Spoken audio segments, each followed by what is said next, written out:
जब रस्मों की बात आती है तो चुनने की गुंजाइश होती है, पर जो रस्में मैं करता हूं वही आपको भी करनी चाहिए, ऐसा कुछ नहीं है। एक सेब खराब होने पर पूरी टोकरी खराब नहीं हो जाती। हमें यह देखना होगा कि इसमें क्या भ्रष्टाचार है।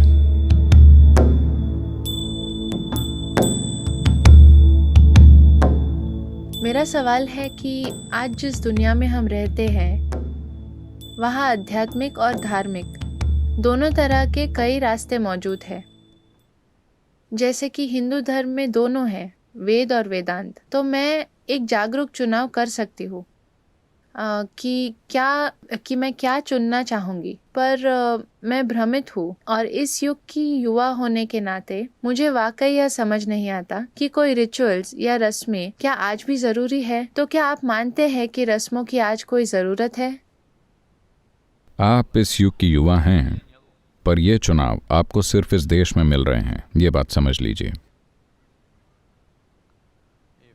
दुनिया के कई दूसरे देशों में अगर आप कहते हैं कि आप चुन सकते हैं, तो आम तौर पर आप मारे जाएंगे।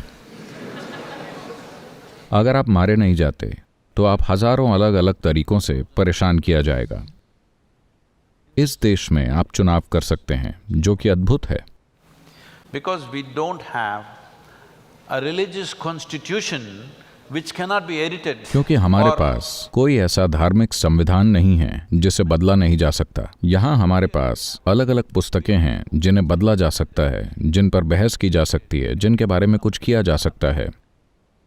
Coming to ritual, रस्मों की बात करें तो रस्म कैसे बनाई गई? क्या आप रोज सुबह अपने दांतों को ब्रश करते हैं? मैं बस पूछ रहा हूँ, आप करते हैं? अरे ऐसा मत कीजिए, इसका मतलब है नहीं। yes. तो हर दिन सुबह आप दांत ब्रश करते हैं, ये एक तरह की रस्म है, क्या ऐसा नहीं है? वाकई लोग कहते हैं सुबह की रस्में। वो पूजा की बात नहीं कर रहे, उनका मतलब है शिट, शावर और शेव। मैं नहीं करता, आप भी नहीं करते। तो जो कुछ भी आप रोज करते हैं, जरूरी नहीं कि पसंद से, पर आप वो काम करते हैं क्योंकि आपने तय किया है कि ये मेरे लिए अच्छा है। वो आपके जीवन में एक रस्म बन जाती है। दांत ब्रश करने की ये रस्म आपके जीवन में आई क्योंकि आपके माता पिता, शायद आपकी माँ ने इस पर जोर दिया था। जब आप इतनी थीं तो उन्होंने जोर दिया आपको अपने दांतों को ब्रश करना चाहिए। आप कहती हैं नहीं, मैं खाना चाहती हूँ। उन्होंने कहा नहीं, ब्रश नहीं तो नाश्ता नहीं। क्या आप अपनी माँ के आभारी हैं जिन्होंने संस्कार पर जोर दिया? हाँ या ना? आप नहीं हैं? उस समय आप चिढ़ गई थीं, मैं नाश्ता करना चाहती हूँ, समस्या क्या है, हर दिन ब्रश क्यों करूँ? पर अब आप खुश हैं कि वो आपके जीवन में ये संस्कार लाईं। ये मददगार है ना? कम से कम आसपास के लोगों के लिए ये मददगार है। तो इसी प्रकार अलग अलग कारणों से कई रस्में आईं। आपके सवाल में आपने कहा आध्यात्मिक मार्ग कई हैं, नहीं, सिर्फ एक। आध्यात्मिक शब्द का मतलब है आपको अंदर की ओर मुड़ना होगा। अंदर के रास्ते बहुत सारे नहीं हैं, सिर्फ एक ही है। हेलो, सिर्फ एक ही रास्ता अंदर मुड़ता है। ठीक है, आप ऐसे पहुंच सकते हैं, आप वैसे पहुंच सकते हैं, आप ऐसे पहुंच सकते हैं, पर भीतरी स्थान सिर्फ एक ही है। तो जब आध्यात्मिकता की बात आती है तो ये सिर्फ एक ही है, आपको अंदर की ओर मुड़ना होगा। जब धर्म की बात आती है तो शायद चुनाव होते हैं। जब रस्मों की बात आती है तो हाँ, चुनाव होते हैं। तो जब लोग सक्षम नहीं थे, हर कोई इतना काबिल नहीं था कि बस बैठकर ध्यानमग्न हो जाए, तब उन्हें सरल प्रक्रियाएं सिखाई गईं। मैं आपको एक घटना बताना चाहता हूं। कई साल पहले एक इंस्टीट्यूट था। इन दिनों मैं खुद को ऐसी भद्दी चीज़ों के हवाले नहीं करता क्योंकि अब मैं ऐसा कर सकता हूं।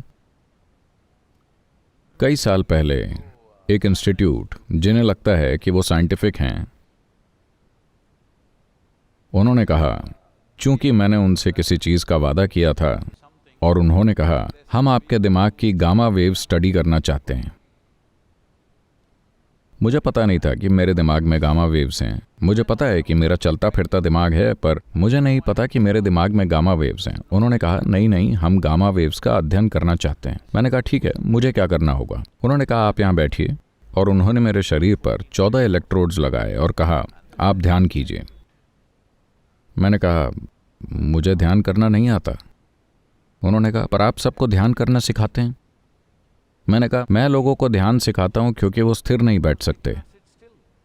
मुझे उन्हें स्थिर बनाने के लिए कई तरीके सिखाने पड़ते हैं। अगर आप चाहते हैं कि मैं स्थिर होकर बैठूं तो मैं बिल्कुल स्थिर होकर बैठूंगा, अंदर भी और बाहर भी। पर आप जानते हैं कि रिसर्च के लिए पैसे दिए जाते हैं। साइंटिफिक रिसर्च हमेशा आर्थिक मदद से चलती है, तो उन्हें नाम चाहिए। उन्हें ध्यान कौन सा है और गामा तरंगें, जो भी बकवास। पर मैं उन्हें ऐसा कोई सुख नहीं देने वाला। मैंने कहा अगर आप चाहते हैं कि मैं बैठूं और कुछ न करूं तो मैं कुछ नहीं करूंगा, पर ध्यान नहीं। तब बहुत चर्चा के बाद शायद उन्होंने कुछ नहीं के लिए एक नाम ढूंढ लिया। फिर उन्होंने कहा ठीक है, आप कुछ मत कीजिए।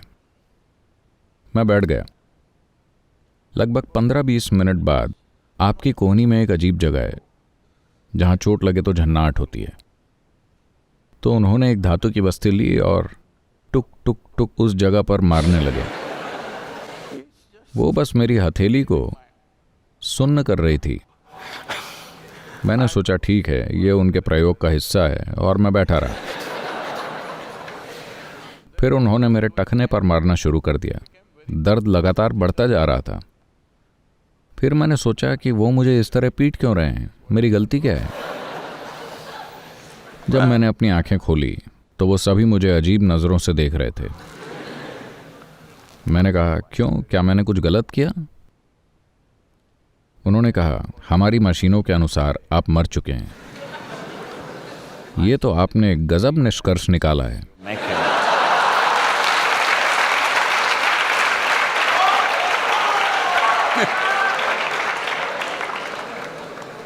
और फिर वो आपस में बोले बिल्कुल, ये आदमी बोल रहा है तो ये मरा नहीं है।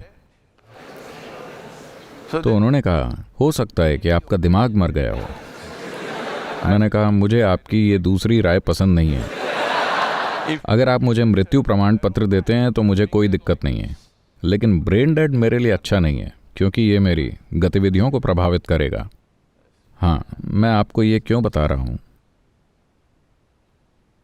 अगर आप अपने अंदर सब कुछ संभाल सकते हैं तो कोई समस्या नहीं है। यह सबसे अच्छा तरीका है। बस यही योग है।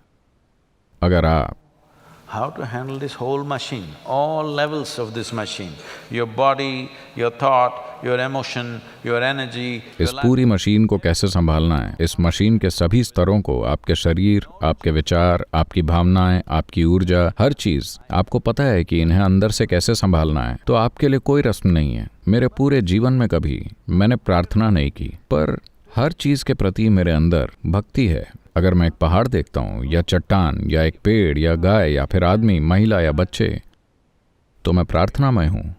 पर मैं प्रार्थना नहीं करता। मैंने किसी भगवान से किसी चीज के लिए कभी प्रार्थना नहीं की। तो मैं किसी भी तरह से कोई रस्म नहीं कर रहा हूँ, क्योंकि अगर मैं अपनी आंखें बंद कर लेता हूँ तो मैं अपने जीवन के भीतरी और बाहरी दोनों चीजों से निपट सकता हूँ। मैं इसे ठीक करना चाहूँ तो मैं आंखें बंद कर लेता हूँ, अगर मैं उसे ठीक करना चाहूँ तो मैं अपनी आंखें बंद कर लेता हूँ।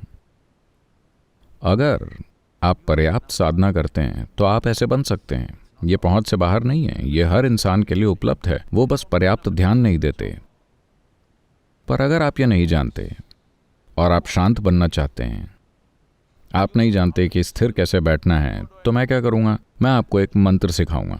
ठीक है, ये कहिए हर दिन सुबह 20 मिनट आप ये कहिए। अब आप शांत हो जाते हैं। ये आपकी रस्म है। अगर ये आपकी मदद कर रहा है तो आपकी समस्या क्या है? अगर ये मदद नहीं कर रहा है तो इसे छोड़ दीजिए, कुछ और कीजिए। हर दिन सुबह अगर आप स्विमिंग करते हैं, यह आपकी रस्म बन जाती है। आपको अद्भुत लगा, वैसा कीजिए। कोई रस्मों के तौर पर योग कर रहा है, कोई पूजा कर रहा है, कोई मंत्र बोल रहा है, कोई गीत गा रहा है।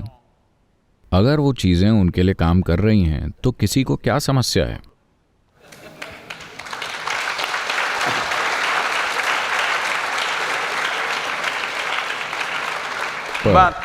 जो रस्में मैं करता हूं आपको भी वही करनी चाहिए, ऐसा कुछ नहीं होता। कोई चीज़ मेरे लिए काम कर रही है तो मैं कर रहा हूं। ये ज़रूरी नहीं है कि आप भी वही करें।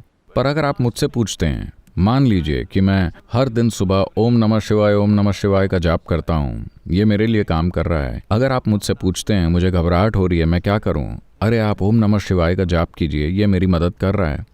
अगर आपको ये पसंद आता है तो आप भी करने लगते हैं, You do dam dum das puss. या आप कुछ और करते हैं। But the thing is, it must work for you. That's the important thing. पर बात यह है कि इसे आपके लिए काम करना चाहिए, यही महत्वपूर्ण बात है। तो रस्में शानदार साधन थे जिन्हें एक तरह की समझ से बनाया गया था। एक अरसे के दौरान शायद उनमें थोड़ी बेईमानी आ गई है। एक अरसे के दौरान शायद वो कुछ लोगों के शोषण का साधन बन गए हैं। लेकिन एक सेब खराब होने पर पूरी टोकरी खराब नहीं हो जाती। हमें ये देखने में सक्षम होना होगा कि इसमें भ्रष्टाचार कहाँ है। उस भ्रष्टाचार को निकाल दीजिए और तकनीक का उपयोग कीजिए। हजारों सालों के जीवन में सभ्यता ने जो कुछ भी सीखा है, उन सभी चीजों को फेंक कर ये मत सोचिए कि आप कल फिर से पहिए का आविष्कार कर लेंगे। Everybody will be queuing up at a psychiatrist, just know that. हर कोई मनोचिकित्सक के पास लाइन लगाकर खड़ा हो जाएगा, ये जान लीजिए। आज मानसिक बीमारियों से पीड़ित लोग इतने हैं क्योंकि कोई भी ऐसी चीज नहीं बची जिसे हम आचार विचार कहते थे। इस जीवन के बारे में कोई तर्क या समझ नहीं है। मैं ऐसा क्यों हूं, मेरे अस्तित्व का स्वभाव क्या है, न आचार न विचार। And no achara, there is no anything. और ऐसा कुछ भी नहीं। See, if your mothers or fathers did not insist that you must have the ritual of brushing your teeth. देखिए, अगर आपकी माता या पिता ने इस बात पर जोर नहीं दिया होता कि दांत साफ करने की रस्म होनी चाहिए, तो ये हॉल कितना बदबूदार होता। क्योंकि आपकी आज़ादी की वजह से आप में से कुछ या सभी अगर ये तय कर लेते कि मैं ब्रश नहीं करूँगा, क्या समस्या है? हो सकता है कि आपके लिए कोई समस्या ना हो, लेकिन बाकी सभी परेशान होंगे। अगर आप अपना मुंह खोलते हैं और बदबू फैलाते हैं तो ज़रूरी नहीं कि ये ब्रश न करने की वजह से है। आपकी संस्कृति, आपका व्यवहार, आपके बोलने का तरीका, बैठने का तरीका, खड़े होने का तरीका, अगर आपके आसपास के लोग आपकी वजह से परेशान हो रहे हैं, ये हर जगह हो रहा है। क्या ऐसा नहीं है? खासकर लड़कियों के लिए, है कि नहीं? अगर आप शहर की किसी बस में चढ़ते हैं, क्योंकि इन सभी चीज़ों को रस्मों के रूप में सिखाया गया था कि आपको कैसे व्यवहार करना चाहिए। जब हम अपने घर में बड़े हो रहे थे तो वहाँ हमारी बहनें थीं। आप उनके साथ तू तड़ाक करके बात नहीं कर सकते थे। आपको हमेशा उनके साथ सम्मान से बात करनी होती थी। जब वो छोटी बच्चियाँ थीं तब भी। हम उनसे लड़ना चाहते हैं, हम उनकी पिटाई करना चाहते हैं, पर नहीं। आपको लड़कियों के साथ एक खास तरीके से पेश आना होगा। जब आप ऐसे संस्कारों के साथ बड़े होते हैं तब आप सीखते हैं कि सड़क पर महिला के साथ कैसे बर्ताव किया जाए, वरना लोगों के व्यवहार को देखें। सबसे असभ्य का क्या मतलब है? संस्कृति की जरूरी रस्में उन लोगों में नहीं हैं, है ना? तो ये अलग अलग तरह की रस्में हैं। सामाजिक रस्में, आध्यात्मिक रस्में, धार्मिक रस्में, इससे फर्क नहीं पड़ता। क्या ये आपके लिए काम कर रही है या नहीं कर रही? यही एकमात्र सवाल होना चाहिए।